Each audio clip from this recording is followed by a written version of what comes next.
Mr. Speaker. Mr. Speaker, when you want to look at prison stats and prison programs and which ones work and which ones don't, you don't have to look any further than the good old USA where dingbat sheriffs think that they're clever marching guys around in pink and idiots sign laws allowing police to arrest and jail anyone who looks like they might be an illegal immigrant. People like those two over there. Also where Governor Arnold, the Terminator Schwarzenegger, oversees the California state penal system facing a crisis of overcrowding with more than 167,000 inmates, often triple bunked, angry, fearful and exploding into violence across our screens every week on America's hardest prisons.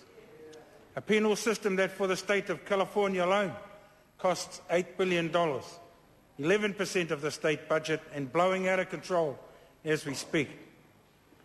Now, Arnie might be a muscle freak, but you don't get to be governor of one of the world's top 10 economies without having some smarts.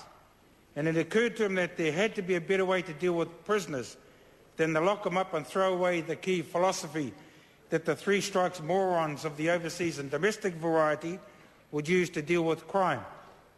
So he proposed a simple solution, dividing criminals into two categories: those who pose little or no risk and those who need regular supervision, and taking all the less threatening ones out of jail and putting them into other programs.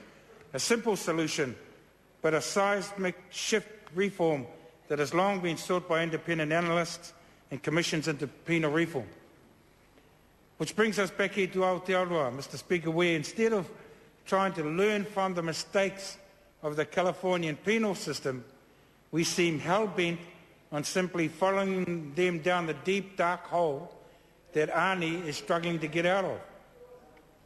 And folks, this sentencing and parole reform bill is scary because it even ignores the advice of the government's own Attorney General that the three strikes and you're outlaw could be in breach of our fundamental human rights. In particular, the section in the Bill of Rights protecting New Zealanders against cruel, degrading or disproportionately severe punishment, such as having to face a sentence of life imprisonment for perhaps a third charge involving the unlawful discharging of a firearm, which is a common occurrence at Tūhoia and Ngāpuhi Tangihanga and Tūhoia treaty settlements for that matter, or unlawfully discharging a firearm in the use of granddad's rifle when you're out hunting and never even thought to get registered. Experts like Professor John Pratt, Professor of Criminology at Victoria University, will tell you what I told the House last week about a similar kick 'em when they're down bill, which is that without a sound philosophical base, penal measures are nothing more than the nasty, vicious form of vengeance that we thought had died out in Europe before Pākehā even came here. And just 5 years ago, a cabinet paper titled Effective Interventions concluded that there are smarter ways than prison to prevent crime and make criminals accountable to their victims and to society. Prison is not the most effective or efficient approach to reducing crime. That same paper also noted how even remand in custody was being influenced by growing public, political and media pressure for change. In fact, in the 10 years from 1997 to 2007, prison sentences went up by 37%, but remand into custody went up by 214%. And all that, of course, saw the corrections budget blow out to $900 million for 2007-08, and if we carry on the way we're going, $2 billion by 2020. And the silly thing is that this mania about building more and more prisons and filling them even before they're built at a cost that this country just can't sustain is not only illogical, it's also unnecessary. International research out of Washington confirms that there are excellent alternatives to prison, which not only reduce the demand for prison beds, but also reduce crime. The problem, though, is that while all our resources are being siphoned off into building prisons, doubling up the bunks in cells, putting prisoners in containers, and locking inmates down for 16 hours to cope with overcrowding. The positive programs for prisoner rehabilitation, like work, training and education, are being closed off. And we can't even provide for 500 drug rehab places a year in a system with 6,500 prisoners who are currently drug or alcohol dependent. Mr. Speaker, international evidence tells us that 3 strikes has led to a massive increase in prison populations and jailhouse homicides, had a major negative impact on non-violent offenders, their families and their poor communities, and resulted in a blowout in costs for society, and that the problem is getting worse. The evidence also shows that imprisonment does not deter crime and that harsher prison conditions and longer sentences do not reduce reoffending.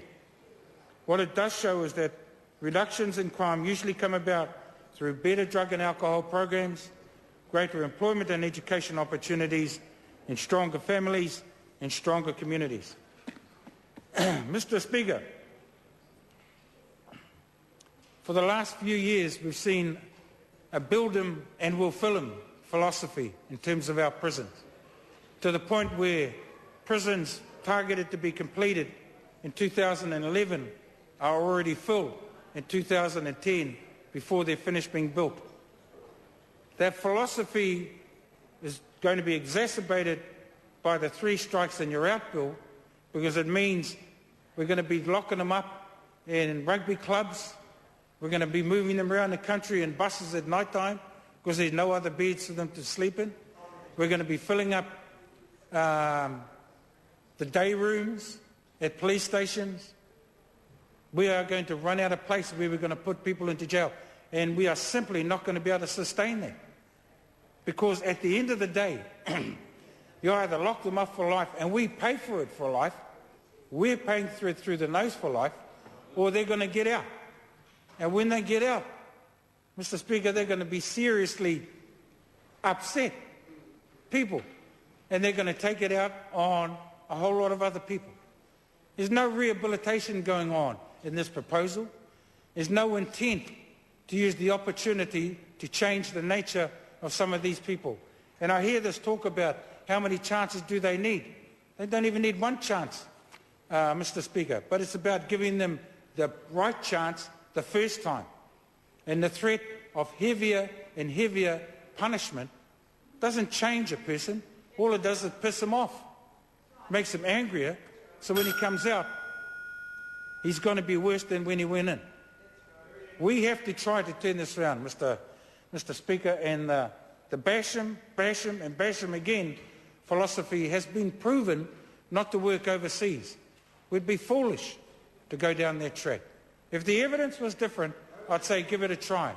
But the evidence isn't. The evidence suggests that the best opportunity to turn people around is to try to get to them before they get in there and improve their lot, to address the causes of crime rather than the effects of crime, to attack poverty in the home. Whānau Ora provides the opportunity for us on this side of the house, us Māori on this side of the house and on that side of the house, to put our hands up and say, we think we can do better, and then to challenge ourselves to actually do better, so that we don't need draconian legislation like this, which is simply going to take our country backwards into a time where vengeance and nasty, mean-spirited viciousness was the kind of punishment meted out on people in 16th century England. Hoi nāno mō tēnei wā, Mr. Speaker. Thank you very much. Kia ora tātou katoa. I call Lynn Parole.